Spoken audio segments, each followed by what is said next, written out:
Aloha. Aloha, Kula. Hey, Judge. Good to see you, sir. My former boss, Judge Shackley Rafetto. My name is Rick Bisson. Very proud to be your mayor. And thank you for welcoming us here this evening. We are here to provide you information. This will become our weekly updates for you folks that live up country here. I don't know if Thursdays are going to work, so I want to apologize because I understand we might be conflicting with another meeting that's also taking place tonight.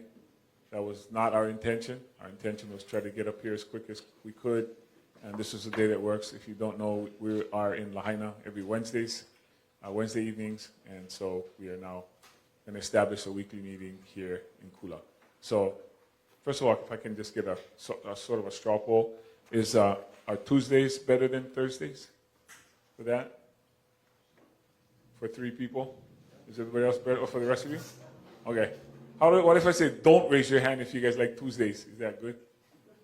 Okay, so we can go to Tuesdays instead of Thursdays if that doesn't conflict. That conflicts with some folks.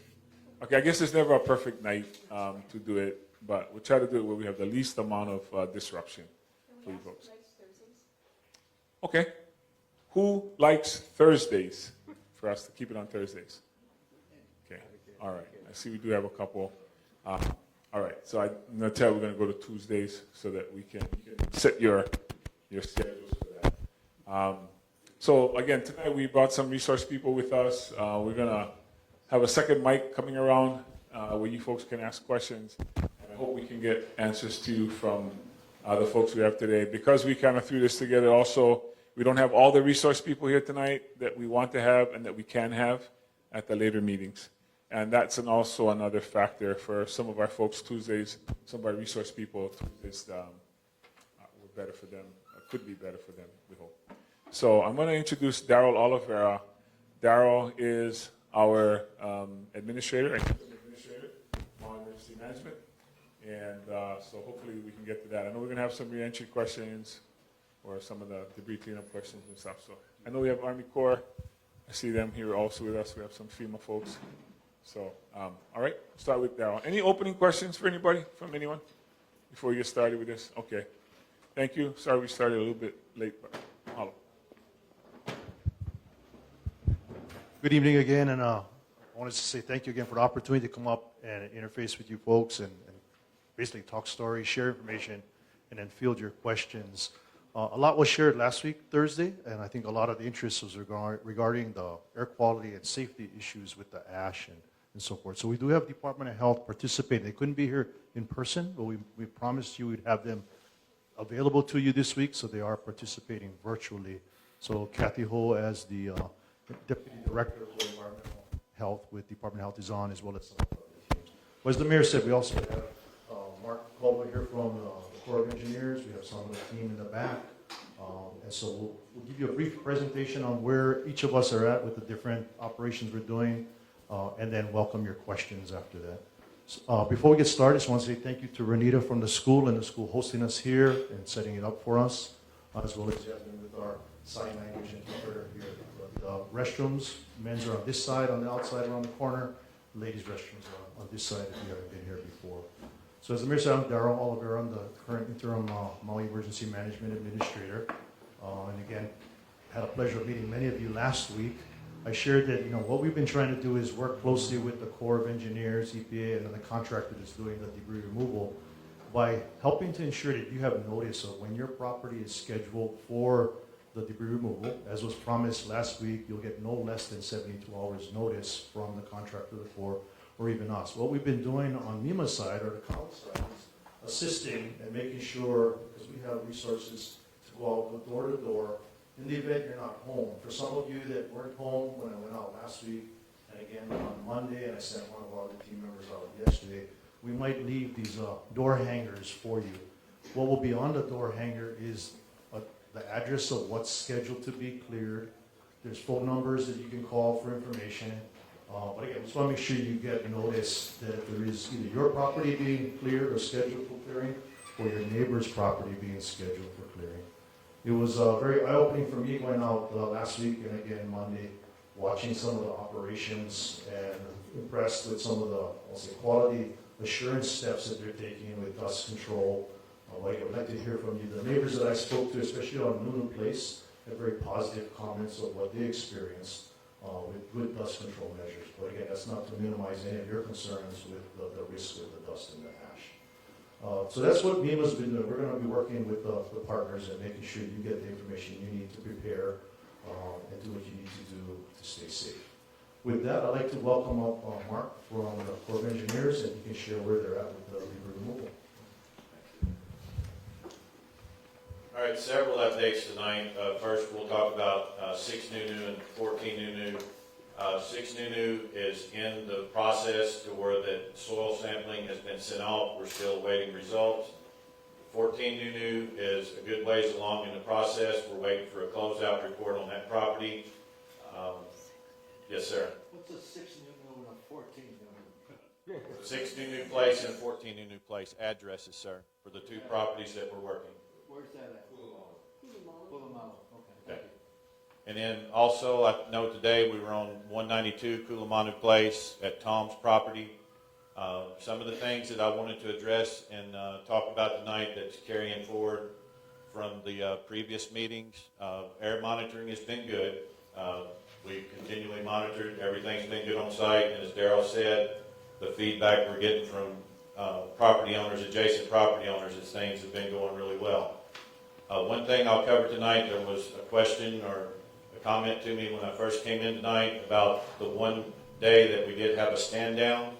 The stand down was for two reasons, and I'll go ahead and share both of those. One was there was not a Corps-related mission, but there was a contractor fatality to one of the contract crews that's performing debris removal operations. So their contractor chose to have a stand down safety day, and that's why there wasn't being debris removed that day. Also on that day, there was some fall protection measures that needed to be addressed, and the contract and their safety crews and our safety crews just tightened up operations. Some of the work at 6 Nunu Place and 14 Nunu Place, they're having to go down behind the property and retrieve things that went over the edge of the gulch. So we wanted to pay specific attention to that. Another follow-on from the meetings is we had talked about wind-blown ash and debris. And we had talked to some people one-on-one, and we had told them to get ROEs and to get a determination on their property. We went ahead and we pushed that up to FEMA, and FEMA has come back as those properties are not going to be eligible for the program. So I'm passing the word to you. I want to be transparent with you. Really, as far as updates goes, that's all I have. Is there any questions based on that update? The ROE is what? Right of entry. Oh. Why they refuse? I can't answer that question. It's not that I don't want to, but I don't work for FEMA. That would have to be a FEMA answer as to why those properties. Yeah, let me go ahead and take that on. Okay. How about we finish the presentations first? And then we can take a question. Yes, sorry about that. We want to give you as much information, and we'll come back to the questions. One other thing, Darrell, that you had for me that I didn't cover that just hit me. Notification processes. I think we've been good with the property owners being notified. Darrell, they told me tonight prior to the meeting that the property at the top of Kulani Place, Ross's property, Ross didn't get the notification. I'm going to be reaching out to Ross personally, and I'm going to reach out to our contractor and find out why that the other did not take place, and we will provide an answer at our follow-on meeting. And that's all I had there. Thank you. Yeah, we'll definitely give you time for your questions. We just want to make sure you can opportunity to hear from the different organizations first.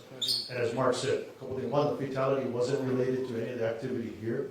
It was an unfortunate traffic accident on the west side, but it was an employee of the contractor. And then with the fall protection, as you mentioned, it's definitely a safety concern as the crews are working along the gulch. But work is back on schedule. The Corps is going to be giving our department the schedule of the work to be performed, and that's where we want to come out and look door to door to make sure you get the notice. And it's been really nice going door to door and talking to all of you.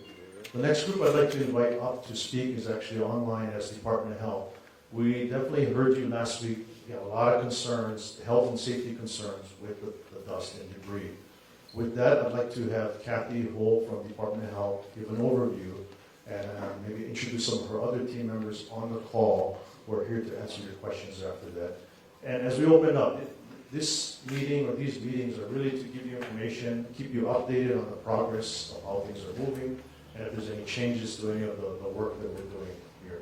Also in the room we have in the back, when we get into questions and answers, we have members from our county public works as well as water departments. If you have questions on the water situation, we can have them come up and answer your question.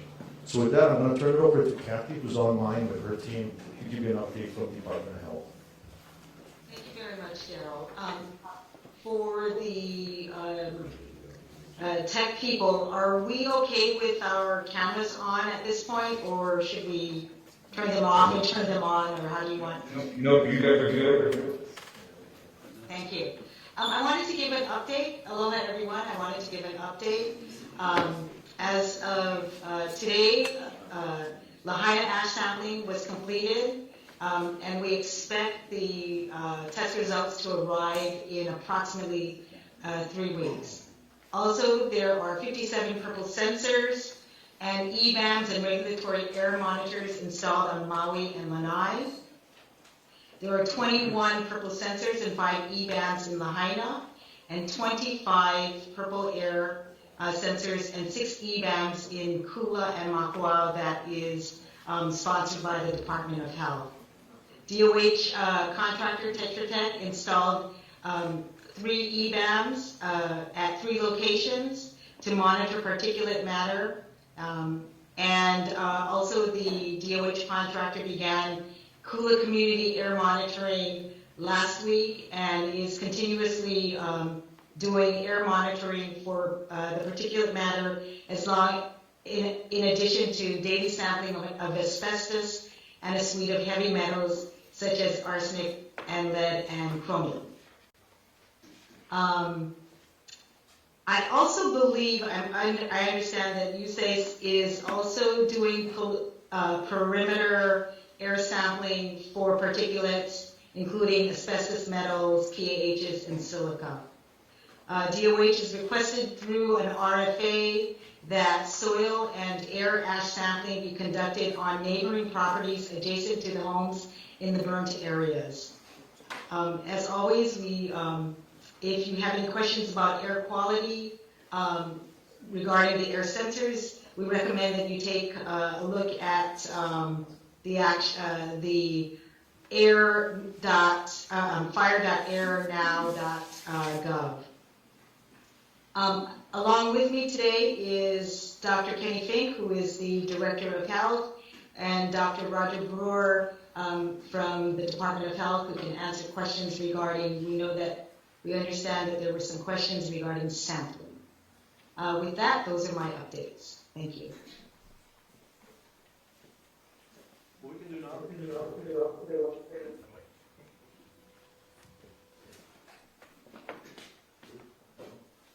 it off? I have volume here, but he just needed to mute the mic so it wouldn't echo back to the system. Okay. So what we can do now, that was the presentations from the different organizations. We'd like to welcome your questions. If you don't mind, we'll go around the room. If you have, we can limit it to 1 question per person so you give everybody a chance. And I'll try to call out the lineup as I see. Sir. Thank you. Can you tell us how many crews are working and what the schedule is for which properties are going to be done when? Judge, we currently have 2 crews working that are ongoing operations. We have 5 properties that we're awaiting from Tidal Basin. Once that we have those 5 properties released, we will initiate our 3rd crew. As far as the order of operations, I cannot answer that on which property is going to be done when. That's totally determined by our contractor. Once we receive the right of entry and we receive those additional 5, we will then supply those to our contractor, and then they will issue order of operations on which properties that they are going to clean up. How do I find out when my property is going to be done? Once, and just to answer your question, once that your property is in the queue, and you will then be notified by the contractor 72 hours prior to them coming to your property to do that work. That's when you will find out. And I would add to that is if the schedule comes to our office, we'll also try to make contact in addition to the contractor, which includes coming out door to door and venturing out. Will all this happen within the next, say, 30 days? Likely. Likely is the answer to that question. I can't guarantee you something that I don't have the full process of the rights of entry that needs to come from Tidal Basin to us to supply to our contractor. It's likely, based on time schedules, we expect it to be in that time frame, but I'm not going to promise you something that I can't deliver. Hi, thank you for being here. Appreciate it. I've got a two-part question. One, just quickly following up on Judge Feto's there, is that regarding the schedule, as of right now, the way I understand it, as you know, we've been trying to keep it close ear to the ground and inform the community on where everyone's going to be. And I do appreciate the increased outreach that has been happening in the last week or so. I do appreciate that. Thank you. But as of right now, there are 5 properties tomorrow that we've heard could potentially have work start on them. And if someone were to ask me right now, Kyle, which properties are they working on tomorrow, I still wouldn't know what to tell them. And so I appreciate your wanting to give a 72-hour notice, but even despite that, I still don't know how to answer people when they ask me where they're going to be working tomorrow, like tomorrow morning. And that's just part one of my question. No, I completely understand. I'll go ahead and do the first part. I understand it, but we don't know those 5 properties until we receive that information from Tidal Basin. As soon as we have that, we will communicate that to our contractor, and it will be subsequently communicated to Darrell. We're doing our best, but we can't give you information that we don't have. I understand that, but you do understand it is hard for us to plan our other operations that are going on when it's literally tomorrow morning and we still don't know where work's going to be performed. And for one reason is people are anxious, so they don't want to be perhaps working on a property where the property next door is being worked on by Army Corps, understandably, and so they're like, hey, I don't know if I want to be working. Can I work tomorrow? Because will they be here? We're like, I don't know. I guess we'll find out in the morning. So I guess the question I would have, because after the last meeting, I have been sending out what information I receive on schedules to Sarah, yeah, which we appreciate. Bobby. So as soon as I'll get the information, is there any other format or like a bulletin board that we can send this to that would be visible to all of you? We can put it on our MauiRecovers.org website. What's the best way to keep you informed? Well, what you've been doing has been great. I just think that an increased lead time outside of the night before, still not knowing, would be appreciated. But yeah, what you have been doing has been nice, so yes. Just one thing. Yes.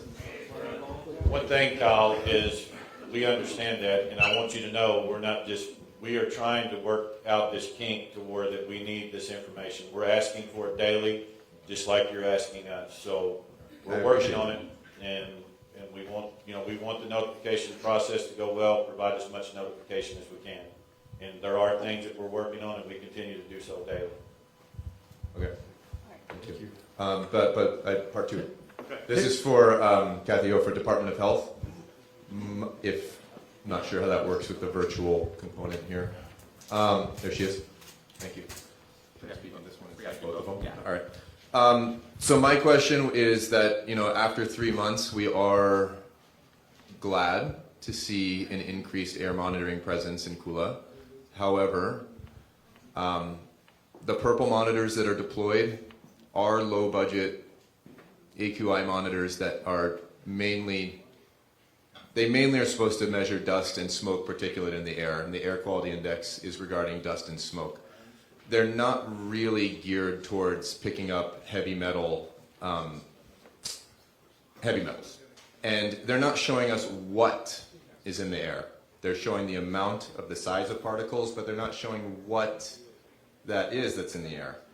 And just because the purple air monitors are showing green doesn't necessarily mean that the air quality is good.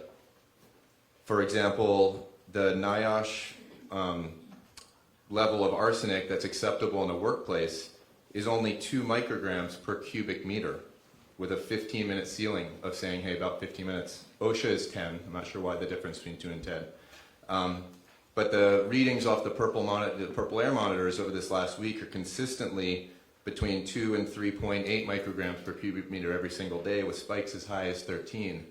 And so just because they're showing green for dust and fire and smoke particulate does not mean that those readings are accurate for heavy metals.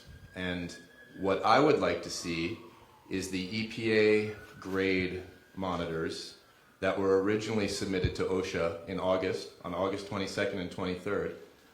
I'd like to see those monitors deployed in Kula that actually show what we're breathing and at what concentrations. And I'd like that data to be made available publicly. Because the purple air monitors that are here, my understanding is that they're just simply not sufficient on a health level in terms of the health hazards that are currently being questioned here. Let me try to answer that And I'm not a question. scientist, And I'm Roger learning or about all Kenny, this, if so I you, might I'll start with the answer. So heavy metals is sticky and it will stick to the ash. And if the ash is blown and it is picked up, so it will turn the purple sensor orange or yellow. But my understanding is the heavy metals itself will stick to, in the form after the fire, will stick to the ash. Roger or Kenny, do you want to add to that? Yeah, this is Roger. I can jump in. I apologize for not being able to be there in person. I actually helped collect some of the samples in Kula of the ash. One thing to remember with the ash itself, the ash it's 0.3% arsenic, which doesn't sound like much. Maybe that's actually quite a bit of arsenic. But the particulates in the air, they're also going to be, if it's pure ash, they're going to be 0.3% arsenic. So we can actually look at the concentration of particulates in the air and get an idea of how much arsenic is in the air also with the monitors they have out there. That's what we've been doing out behind the school. And I also point out, as far as the dust itself, one of the main concern in terms of health risk about the dust is the dust getting inside your house and settling on the floor, because that's where your kids licking their fingers and such have a much higher exposure to it. The amount of ash you would actually inhale into your lungs can be pretty minor. That's why it's really critical if you're near these homes that were burned to keep the inside of your houses clean. So my main concern, thank you for answering, my main concern simply is that, and this was talked about last week, I know you weren't here last week, but people have been living next door to these burned homes for 3 straight months. And we only have 2 days of real air monitoring that were taken in August the EPA submitted to OSHA. And we have 0 data to go on whatsoever at all. And that report from August that EPA submitted to OSHA has dozens of compounds at elevated levels. It wasn't a fantastic report by any means, in my understanding. And we don't really have, and there was no other monitoring that was done while we've had people living here this entire time. And I would just like to see the most transparent, hyper-accurate, high-level air sampling available, taken, and that data be available publicly, just on a human level for the residents of this neighborhood. If it's being taken for worker safety, it should be taken for resident safety. And that data should be made available to us. So I appreciate the purple air monitors being here because it's better than nothing, but I'd like to see what we're actually breathing and see the results of that. Can I comment? I'll hand the mic off. Okay. My name's Chuck. I monitor myself, but that's it. I understand your point. Sorry. Grace, do you want to answer that? So we've been, I'm Grace Simmons from Department of Health with the Hazard Evaluation and Emergency Response Office. So with respect to community monitoring, that's what we've been working on with the contractor who have deployed those EBAMs. Those are the same equipment or the same type of monitors that EPA used in the early, back in August. Also, we have the contractor also doing air sampling, which is a 24-hour air sampling of the heavy metals and other other analytes such as I believe it's asbestos and I can't remember, but the thing is, it's basically, we have sampling that will go to the lab, and the analytes will be tested, and that those documents, those results will be made public. And I just want to add one more thing. We have the purple sensors, but what we have intentionally done is in some areas co-locate the purple sensors along with the EBAM so that we can validate what the purple sensors are also reading. And so if you notice, so if you look at the fire.air, you'll see triangles and circles. You'll see that they are close by. They're not, so we're trying to, in many areas we try to co-locate the two sensors, the sensors with the EBAM. Kenny, you want to add anything? Yeah. So the EBAM is the regulatory, and it does detect again it's the PM 2.5. So it's the 2.5 or smaller micron particulate. The EBAM itself does not detect specific metals or other things that may be in the particulate, just the presence of the particulate. The purple air monitors are not regulatory, but again, they're also the PM 2.5, and the studies have shown that they are less accurate in that they tend to consistently overread the amount of particulate. So for us trying to just screen if there's particulate in the air, they're actually very helpful for this purpose.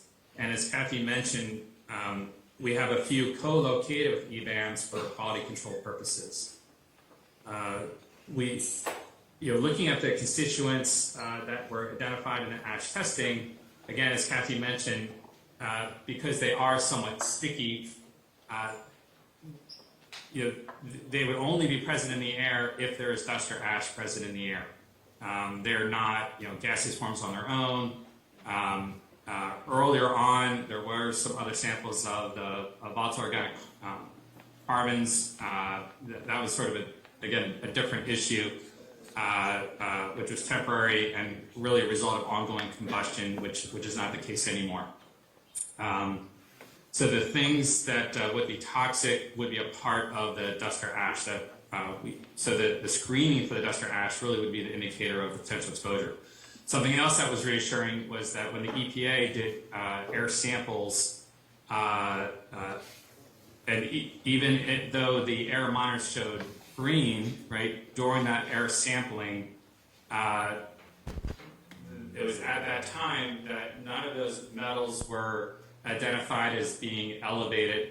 Again, it was just that temporary VOCs, which again dissipate quite quickly in the air and are only as a result of combustion, which have been ongoing burning or possibly from car exhaust. So I think there's data, and the data from all of the EPA testing is publicly available that has been posted. So that was reassuring. And again, just to reiterate lastly that as we're trying to, we rely on the Army Corps of Engineers telling us that in their experience, their dust mitigation measures are effective. And we've taken a trust but verify approach, which is why we've put up our own air monitors and collecting new air samples to be certain or be able to verify what the debris disturbance might be causing. So during the debris disturbance, is there escape? Are we identifying on the monitors? And as we're doing air sampling, we'll know for sure. So as soon as we get those results back from the new air sampling that's being done associated with debris removal, those results will be made publicly available as well. Sir? Okay, my name's Chuck Hardy. I'm a licensed chemical engineer, licensed by the state of Hawaii. I'm also a certificate for the American Board of Industrial Hygiene, as a certified industrial hygienist. I've worked with the Corps on and off for the last 20 years. I think a couple things we need to add, I would like an answer to. Houston OSHA is designed for people between the ages of 16 and 70, working about 40 hours a week in the environment that you're testing. Clearly that's not true. The average homeowner here, he's 120 hours or so. His exposure limit is much more sensitive than the workplace environment. I think that the OSHA standard is not the one you want to use. I think the HUD standard is the one that we should be using. Housing and urban development, the standard that they have for toxins inside the home is the standard we should be working to. And asking for the most accurate technological way to test the air, we can't afford it. Okay, so we're going to have to make some adjustments and have to be realistic about it. And just as this is kind of didactic, but mercury does exist in a vapor form, all right, and it is toxic and it's very dangerous. I'm not sure if we're testing for it or not, but it's a toxin we should be looking for. I like to think is what we've experienced here is somewhere between the fires in Northern California, which is one model we can use, and the atmosphere in downtown Manhattan after 9/11.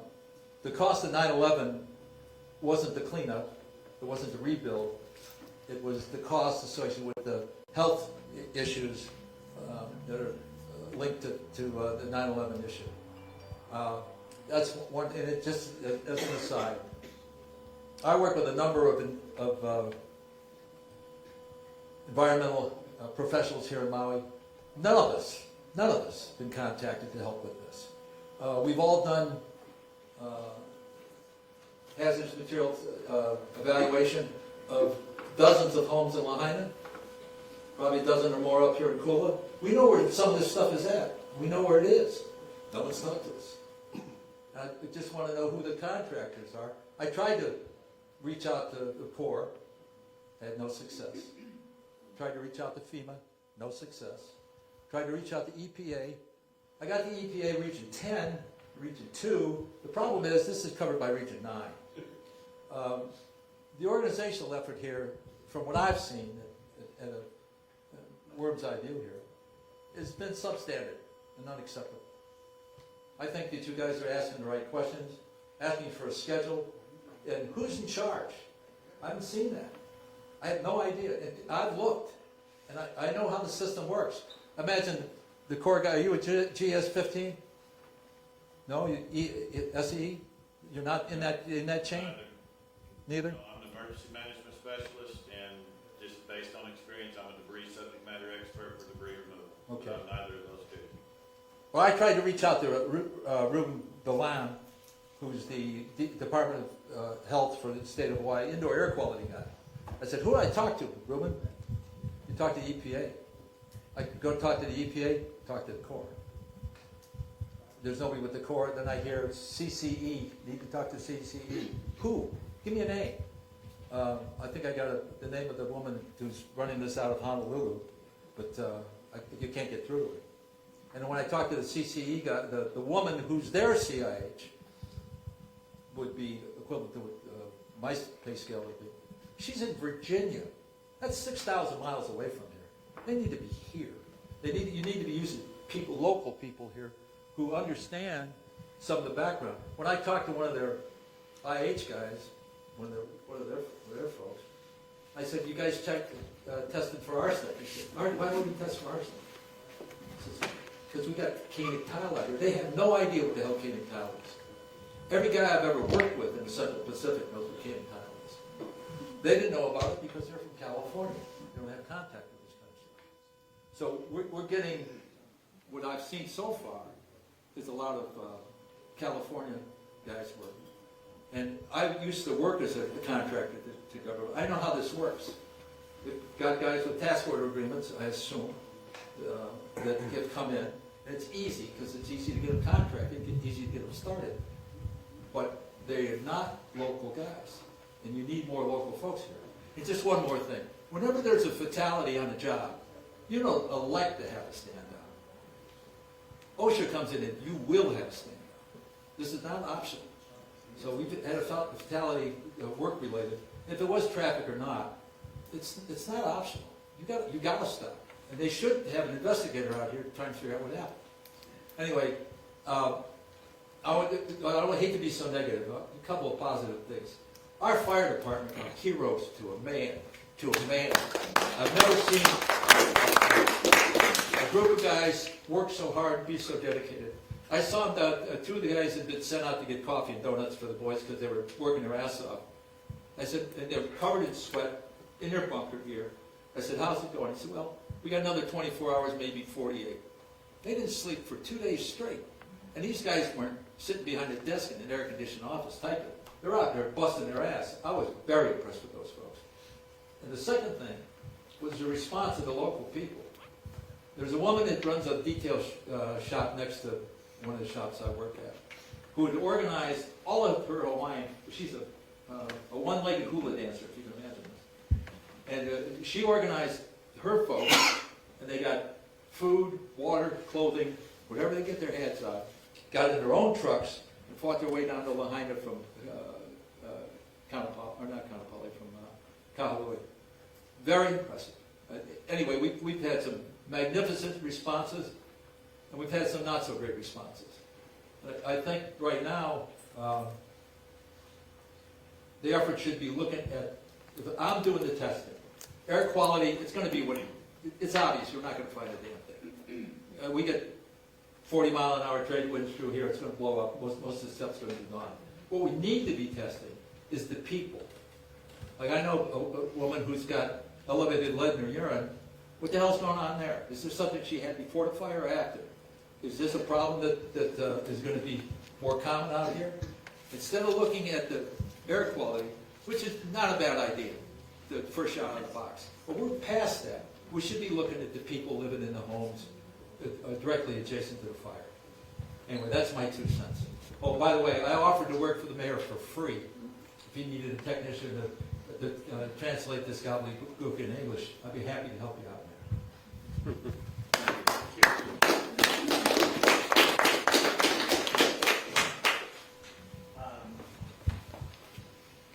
I have no technical questions. All these are legal to the expert. I want to speak to the audience here because I am one of the victims, probably one of the worst ones, because my house and my honor is burned to the ground. So I'm going to speak to you mainly on my experience so far on debris removal. I'm very lucky. One of the first house is selected to clean up at the Kula Drive area. That's mainly, 5 to 6 homes. They started on Monday. And the reason I'm talking to you is probably will answer some of your questions. Because I had the same questions concerning the air, concerning how are you going to remove, what kind of dust it's going to generate. So Monday morning they started, and I've been there every day, except yesterday we had a stand down. So far, Monday was the worst day, if you remember. It was the wind was, 20, 25 miles an hour. I was very concerned because my next door neighbor, I have a 150-foot driveway, but that's my next door neighbor, the big brown house, the Dickmans. Rob contracted COVID, so he had some lung problem, breathing problem. So I was very concerned about the air. So that was my first thing. I went to check on what you guys were doing. And I was very happy to see that. There's several things they did. Air monitor around the area where they're working, so they know exactly what the air quality. And the other thing is, what they said is what they did. Before anything happens, they wet down the ground. And they come and scrape it, and before the next scrape, they wet the ground. And with the wind, Monday, there was no dust. And in fact, my neighbors, they all knew there was, because I sent out the chain message that everybody know they're going to start on Monday. So they were all next to the trees were burned down, so you can see from my next door neighbor's property what's happening. And all I can tell you is they have done a professional job. I was skeptical, but by watching what they do, and also, Mark, your staff and the supervisor explain it to me each step what they're going to do. In fact, they're very professional, very cooperative, so please don't worry about that part. They are really nice. They talk to you and about your concern, and they talk to you about what would you like to remove. If possible, they will try to help you. But as far as the air, from what I know and from the monitor, it was clear.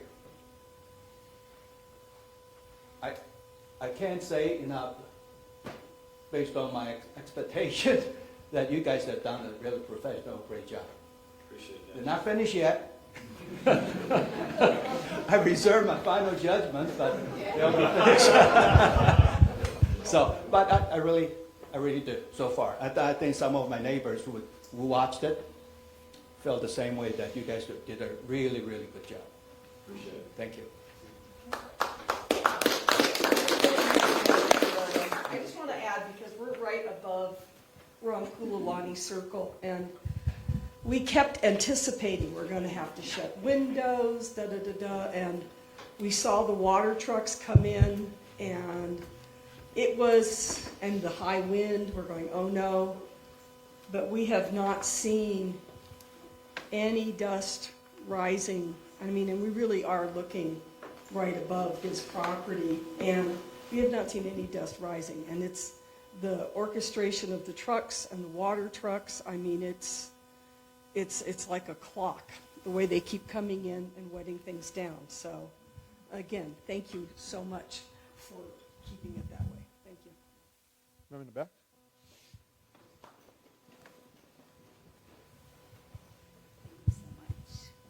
Hi, thank you so much for having this meeting tonight. We really appreciate it. It's been a long 3 months for everybody, and I realize that. We're all in the same story, different predicaments, but it's been difficult. I've been blessed to live on Kula Circle for over 30 years. So to watch the fires on 8/8 and to see so many people's homes that I love burn to the ground has been devastating. My husband and I decided to stay at our house to help with the cleanup. As a result, I have gotten very sick.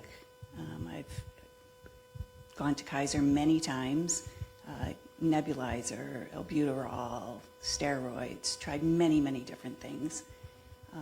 I've come to all the meetings asking, what about the neighbors? I love my neighbors whose houses burned down. However, what about the neighbors? And that's what I come and say at every one of these meetings, because the debris from the burn came to our yards. We watched it. We've been mowing our yards and watching the dust go into the air. So at last month's meeting, I asked and said, what can we do about this for the neighbors? Because the neighbors weren't invited to the meetings before. I just attended them. And I was told, go back to FEMA. I had already been denied FEMA. Go back to FEMA, do an appeal, and I did. And they came out, they checked the property, went through the whole process, couple weeks, got denied again. And then we spoke, Mark and I spoke, and he said, go down to the county, do an ROE, let's try it that way. Went through the whole process, doing all the paperwork. And now I'm guessing that I was one of the ones that was denied. So my biggest question is for the future, not necessarily for myself, I'm almost 60, but for my grandkids. Is it safe for my grandkids to play on this yard for the years to come?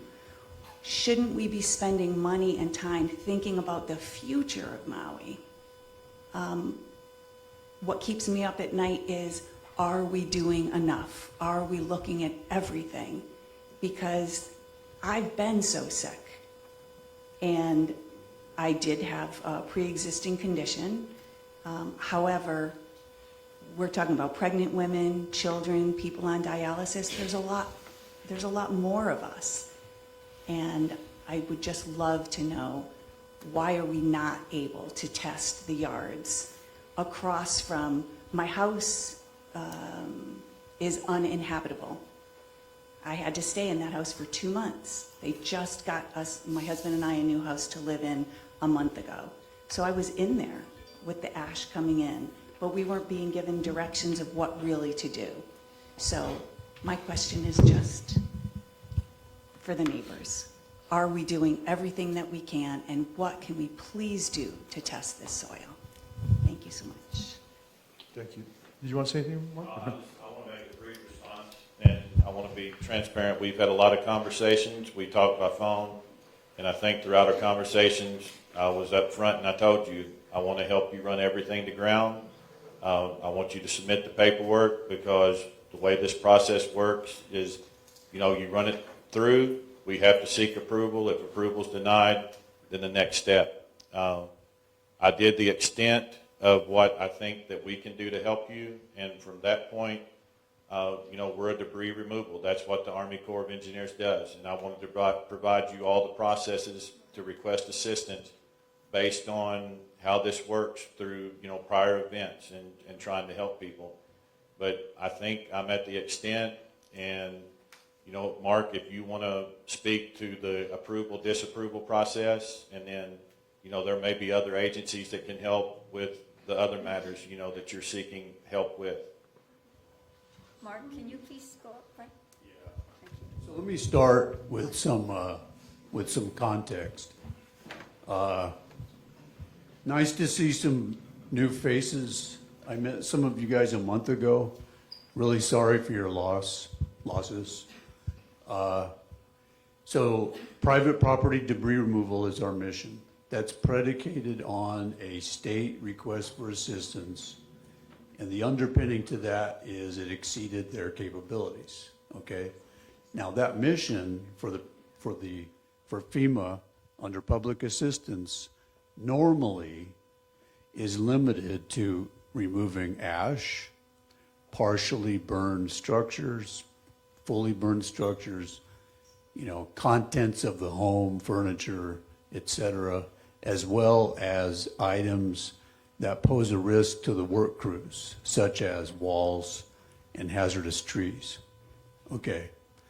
For this event, we expanded that eligibility to more than we've ever done. So we've added cars, vessels, demolition of clearly destroyed homes, all the commercial properties, soil sampling, as well as commensurate excavation based on the results of that soil sampling. Those 6 things I just mentioned is predicated on expedited economic recovery. We rarely implement that. It has to be a really bad fire with a high concentration of damage, okay? So I just wanted to start with that. Now, that's our mission, and I would defer to your question about, peripheral properties that have wind-blown ash on the yard. I would defer that to DOH, okay, in terms of the health risk, as well as to the state for the action taken based on the results. Kathy, do you have any input to that? Yeah, so, as we said in our advisory, you shouldn't, it's about hygiene. Make sure you wash your hands, clean your home, wipe down your home if you see any ash. We have put in an RFA, a request for action, I believe is what the acronym means. Requesting, and I don't see who is speaking, but I think I recognize your voice. You have asked this question before, and so we heard you, and we made a request to FEMA to test the soil and ash of the neighbors surrounding the burn area. We're still waiting for a response for that.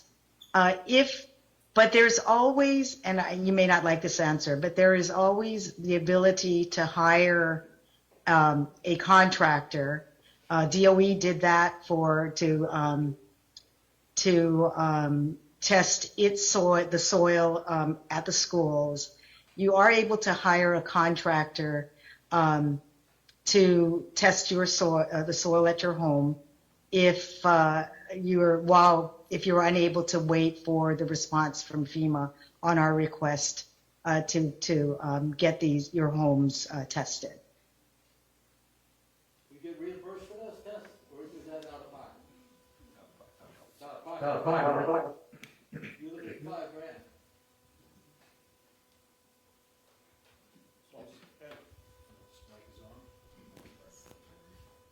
So what Kathy shared with me that the RFA went in, so my role is now follow up where that RFA is at. Where is it sitting in the communication chain, looking for that source of information? Some of you, before the meeting, I know this gentleman up front shared his experience working with a private lab to test soils.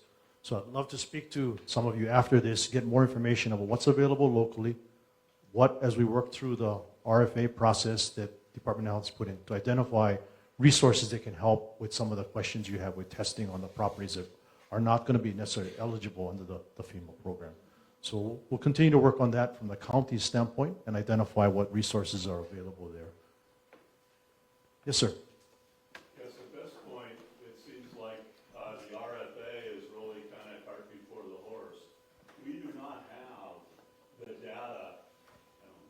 We need it for the recording. You need it. Okay.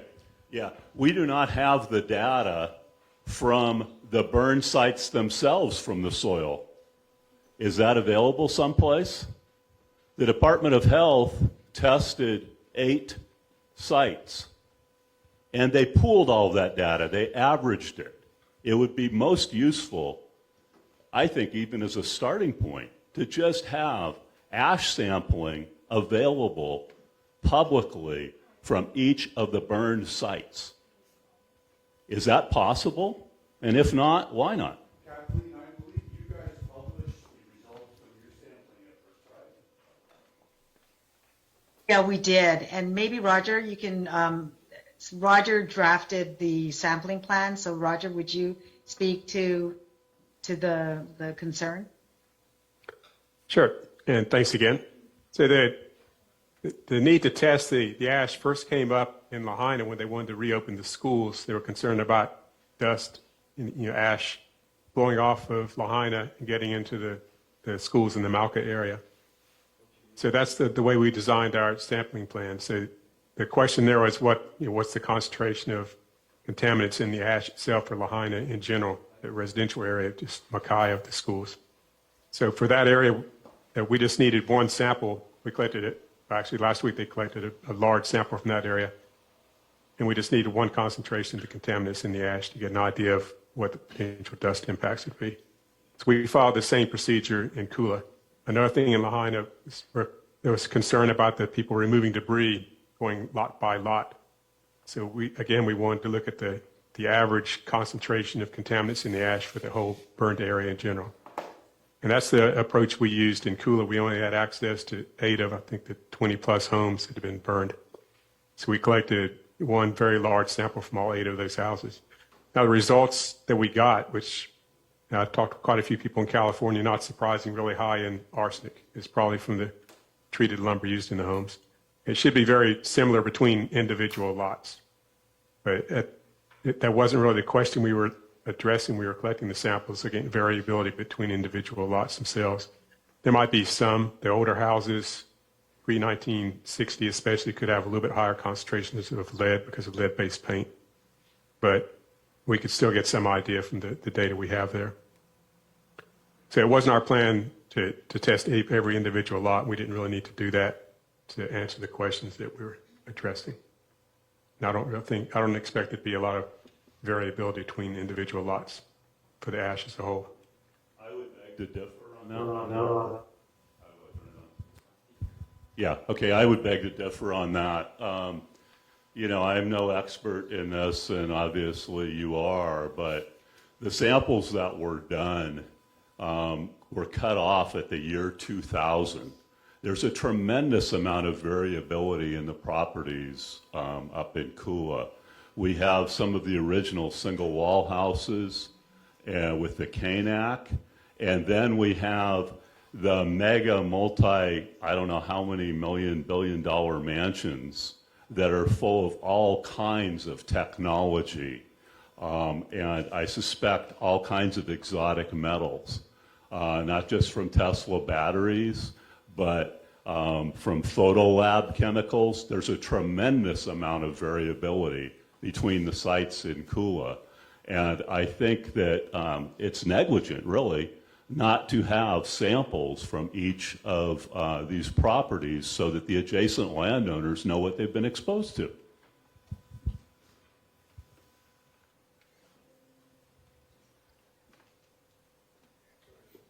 Yeah, well, that could be possible. It was beyond the approach that we were taking, the questions we were addressing.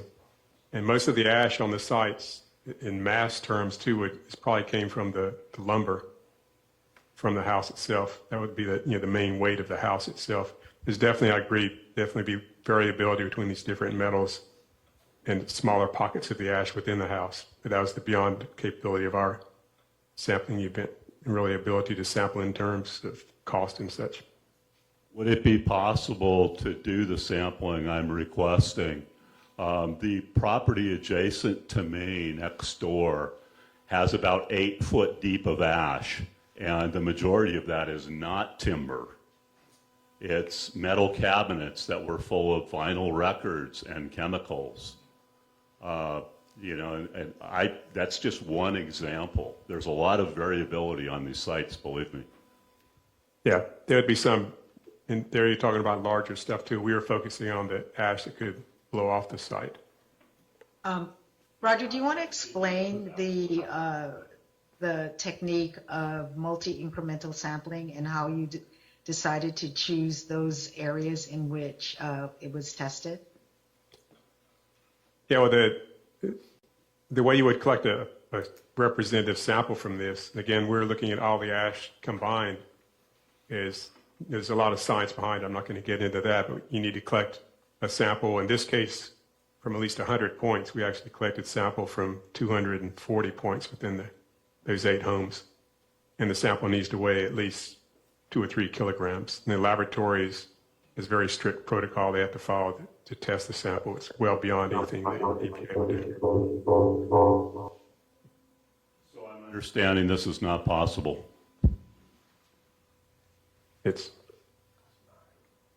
I'm sorry, I didn't catch the last.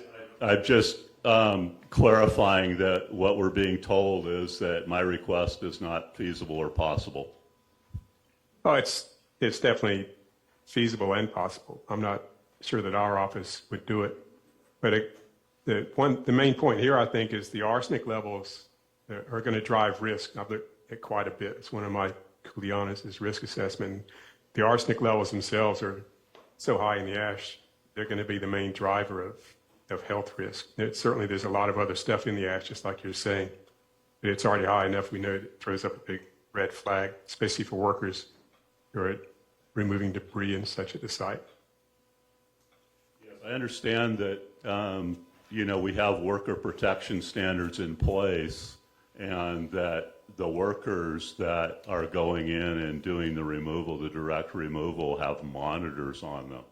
Can somebody explain what those monitors can detect and how we might, as a community, get the same level of monitoring? I wouldn't be the expert on that. I can refer you to my colleague that's usually at these meetings, and I would prefer for Dr. Koger to answer that. All of you are familiar with him. and I will see him tonight, but I would prefer that he speak to that. That is not my specialty. I suspect that, these are EPA questions, and I don't know if we have an EPA person in the room. It's an OSHA question, actually. You're talking about personal air monitors, right? The little box Well, with just battery that you can hear pumping. And getting the monitoring done. they're looking at particulate matter, most probably asbestos. As regarding lead, metals, you could test for that, but that's not what they usually test for. Could be tested. You could test for it. And it sounds like we have opportunity for some follow-up to get EPA, as you say, Dr. Koger. I would defer to EPA before Dr. Koger. I think that would be his advice. Kyle? Thank you again. I apologize. Another two-part question. My first one for the Department of Health people here, just to encapsulate, I think, many people's concern, to tell a story. I was over by 6 New Place last week, just kind of checking out what was going on. And I'll second Tom's opinion. I was impressed when I was there. I was going, hey, it looks like they are doing a pretty good job from everything I see. All right. And I ran into a woman who was a mom on my son's soccer team, who I didn't know lived there. And she lived right across the street. And she has a 7-year-old son and a 5-year-old son. And when Mr. Fink from the Department of Health was in a meeting at the Kula Community Center a few weeks back, there were only a handful of us there, but I do remember one thing that he said was that he would be concerned with the lead levels with children. And I have 3 children. They're 8, 6, and 3. We've not been living there. We've been in Haiku. We're still out of our house, but as a parent, I think about children. And she looked at me and she said, Kyle, we're okay, right? And she said, they told me we're okay. Are we okay? Are my boys okay? And I didn't know what to tell her. Not because I couldn't tell her, it's because I literally did not know what to tell her, because in the absence of any data of telling her otherwise, and the only data I've seen would trend towards maybe not. And so my question for the Department of Health people in the meeting is, if you were standing there that day, and if that mom walked up to you and said, are my kids okay, what would you tell them? And how would you back that up? What data would you show her to say, I am comfortable that your children are fine? And I wish I could tell her that. And I wish someone would slide a piece of paper across the desk and say, here, this is why they're going to be okay. But we don't have that. And I think that's kind of what we're all looking for. That was part 1. I don't know if there's an answer. Okay. No, thanks for the question.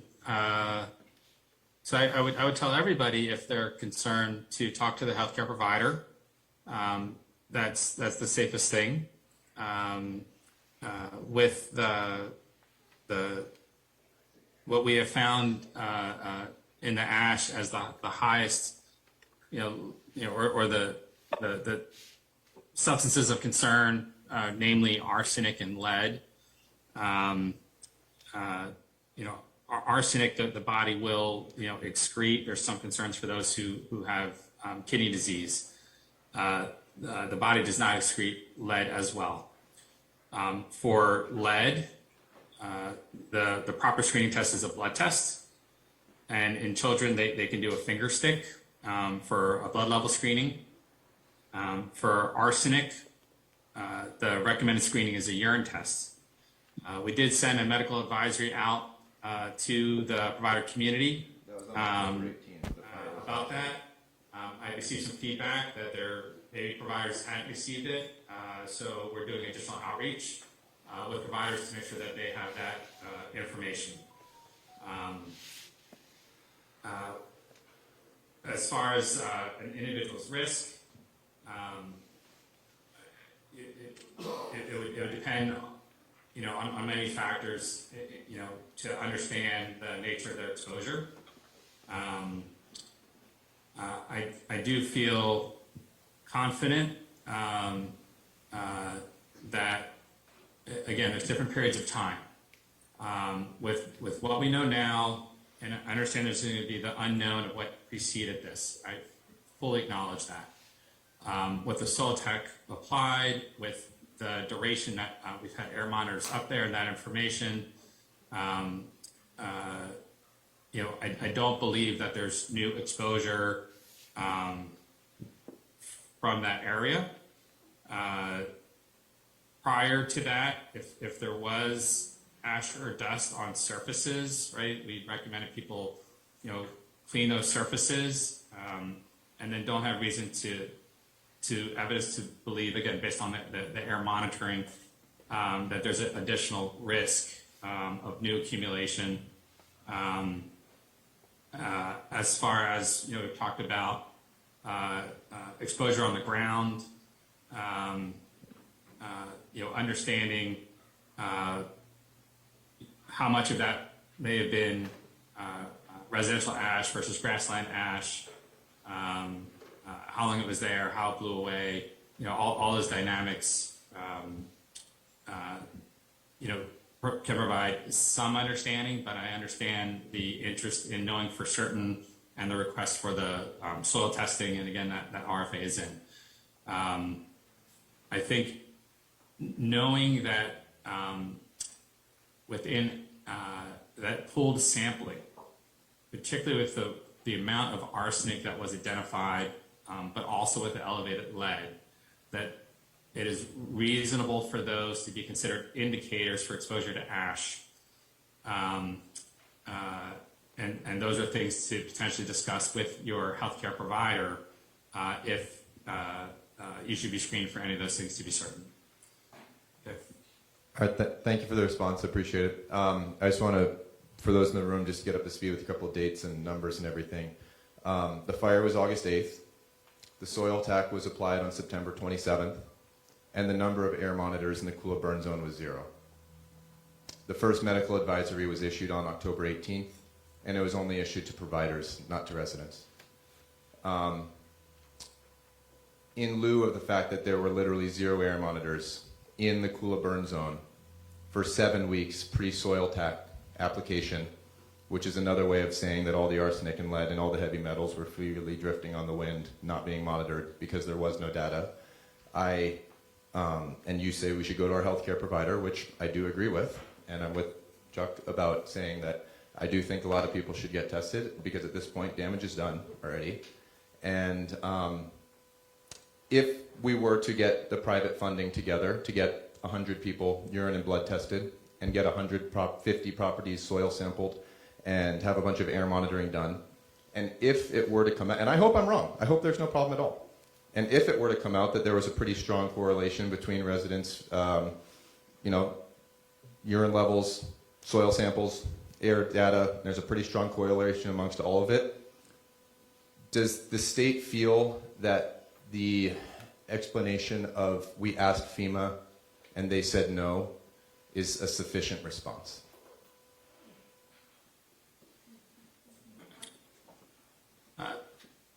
So I think there are a couple things in there, I understand, just because we make information available doesn't mean people have received it. So there continue to be opportunities to improve how information that's released is received by those who need to have that information. Information was released immediately afterward about what people can do to keep themselves safe.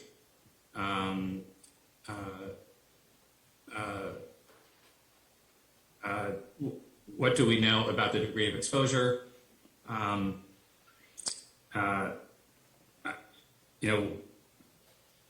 You may consider how transferable it is or generalizable. Where there has not been soil tack applied in Lahaina, and there are air monitors and there have been very windy days, we've been able to collect information about the amount of particulate that has been in the air, and that has been reassuring. But certainly I have no empiric evidence for how much ash someone might have been exposed to at any time. For the things that we're most concerned about, as I mentioned, so for arsenic, if we've now limit the exposure, the body will excrete the arsenic.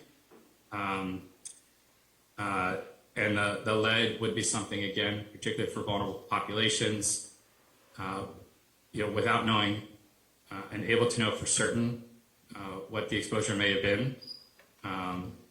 People may want to discuss with their healthcare provider a lead screening. Would the state ever be willing to subsidize a program for urine and blood sampling? If we did it for COVID for 2 years, I think there's a way that we could come up with a way to subsidize. I understand that money's tight, but just something to consider for anyone that feels they may be affected. Lead screening is something that should be covered by insurance, and through your healthcare provider. We also can, that is something that we'll take as an action item and look into that. Thank you.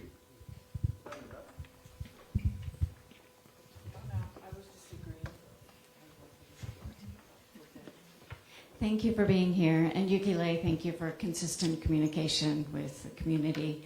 I'm wondering if someone here can give us an update on the water situation. How many days or weeks of water do we have left up country, and what is being done as a backup plan in case we run out or to prevent us from running out? It's very hard to get accurate information, and it's getting pretty scary for a lot of residents right now. Okay, so right now, the reservoirs are filling, and that's good. So one of our reservoirs is at 60%, the other one is at 45%. We continue to get rain, it continues to fill. We are working on other plans if, we're trying to figure out what we can do to pump up extra water when it comes to that point. So we're working through that right now. Thank you. We've heard that plans are being worked on. Is there anything more specific you can provide for people other than we're working on it? Okay, well, so we're trying to clear some of our wells at Hamakua Popo to use that if we need to. We're running through the test right now to make sure everything is okay.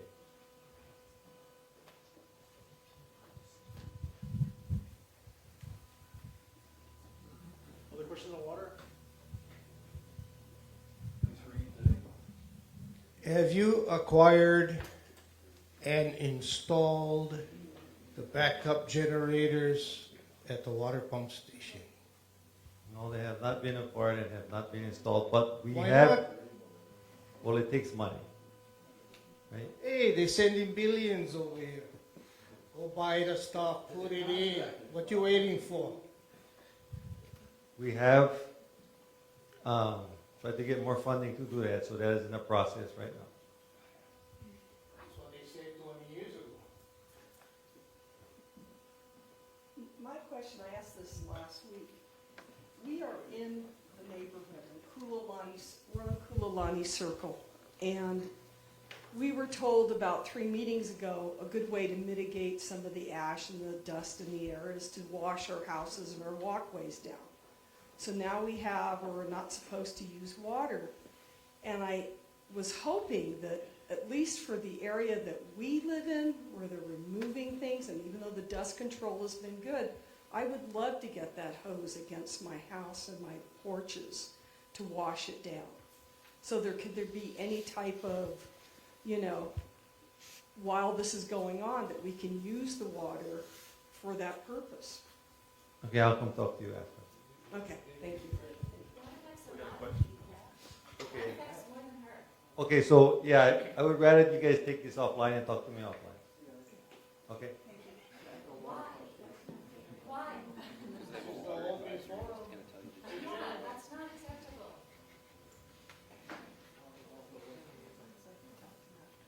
Okay, well, we will be willing to let those people to have those properties that were burnt or next to properties that are burnt use the water, but we have to know, it's not let's use it at will and, just soak everything down, okay? And we're not trying to hold anybody back from doing that, but it'd be better if we know where those locations are. And so if you can come up and tell me your property, and we'll know that, okay? I just don't want to make it like, just go ahead and do whatever you want. I have a water question. They recently proposed a 3-tier system, water. I think Mayor, did you announce with the irrigation water and? Huh? It hasn't passed yet. Oh, okay. I just wonder how that was going to work. No, it's still going through, yeah. Okay.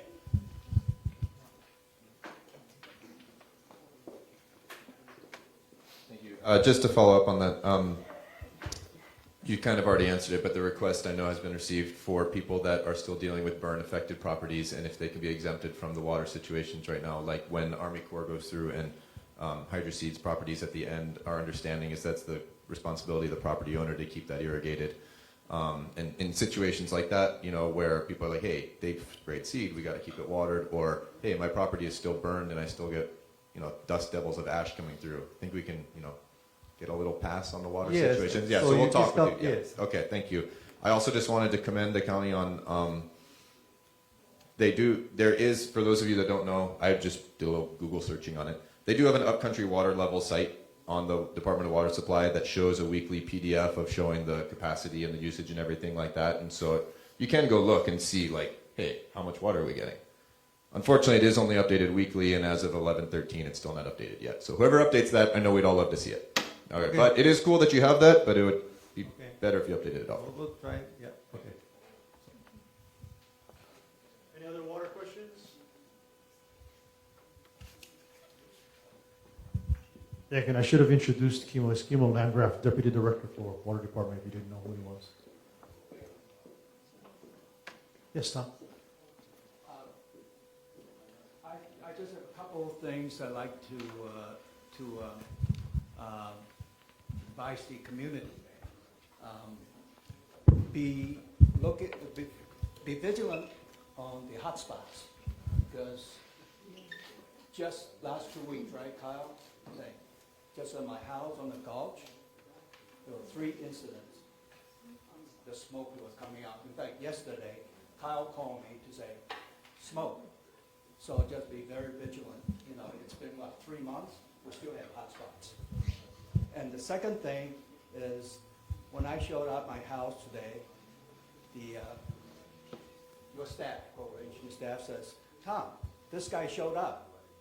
And I left my iPhone in the car. With a calling card, says he was sent out by the Governor Green to come up to my property to take photos. Now, if you can check with Governor Green if he did that, it really doesn't matter who it is. But it's a good thing that Corps of Engineer, the staff said, please sign the sheet. He refused and left. So be careful. We don't know if it's a scam or the governor did send somebody out. So be careful of that.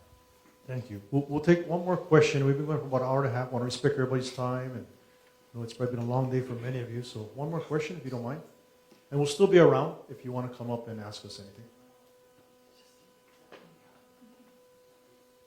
If not, just to clarify again a couple of things. The fatality that we talked about earlier had nothing to do with debris cleanup here. That was a completely separate traffic accident on the west side. It just happened to be an employee of the contractor. And I think we can all appreciate that when you lose an employee, it impacts your whole company. So again, the businesses here locally, they're very tight family units. So we can appreciate that. There wasn't a fatality associated with the work here. Some key takeaways, I just want to make sure I captured things for me to do. I think we heard from Dr. Fink, there's some takeaways for them to do. Yes, sir, Judge. I understand that some of their rights of entry have not been given to the Corps of Engineers. Is that true? And what's the story on that? I've been talking to the contractor during the meeting. If you see me up here texting on my phone, we've identified an issue to where that we're going to sit down together in the morning, and we're going to have county official, USACE official, and a contract official. We're going to get to the bottom of it. We're going to dig down, find out. I've got conflicting information on where the process is, and we're going to straighten it out in the morning. That's the best I can do. We don't know which ones we don't know which ones are. I do not know which ones those are, Judge. Those are 5 right now. That's 5 random rights of entry. I don't know who they specifically belong to. And if I could, Mark, just a little bit, just for clarity, and Mark can correct me if I say anything that's not accurate. And I don't know, those of you that did the right of entry are probably familiar. Tidal Basin is a contractor that is helping to facilitate the processing or initiating the right of entry with you. They then send the right of entry documents to the county as well as to the court. So what I've been communicating during the meeting and what I have to get to the bottom of is we got a conflicting report that it was provided to Tidal Basin. Tidal Basin is saying they're still waiting for county approval. So rather than go back and forth, we're going to get everybody in the room in the morning and we'll get that answered and sorted out. And the delay has happened. It won't be any more delay after tomorrow. We're going to fix the problem in the morning. And as those addresses or schedule is shared, if I get them, we're coming out to see you. They're going to work with their contractor, make sure they're notifying you. Again, we're all committed to giving you that lead time, both the property owner as well as the neighbors, of when debris removal will start. So again, mistakes have been made, but we're going to fix them and work together to ensure that you get what you need to take care of what you can for yourselves. So again, I want to recap so I don't forget anything, but the takeaways I'm walking away with is, again, we'll have at the next meeting, EPA and Dr. Colger here to speak to some of what you're asking with the individual monitoring capability, that whether or not that's something that could be available for the consumer to use. Speaks to specifically what is the monitors picking up as far as the different constituents. I'll follow up with, as Kathy said, or Kathleen said, the RFA that was put in by Department of Health and whether or not there is a resource that can be used to do testing on the non-fire impacted properties, but impacted by windborne or windblown ash and dust. So I'm working on that. We will look at the schedules. As I mentioned, as soon as we get the information, we will share it.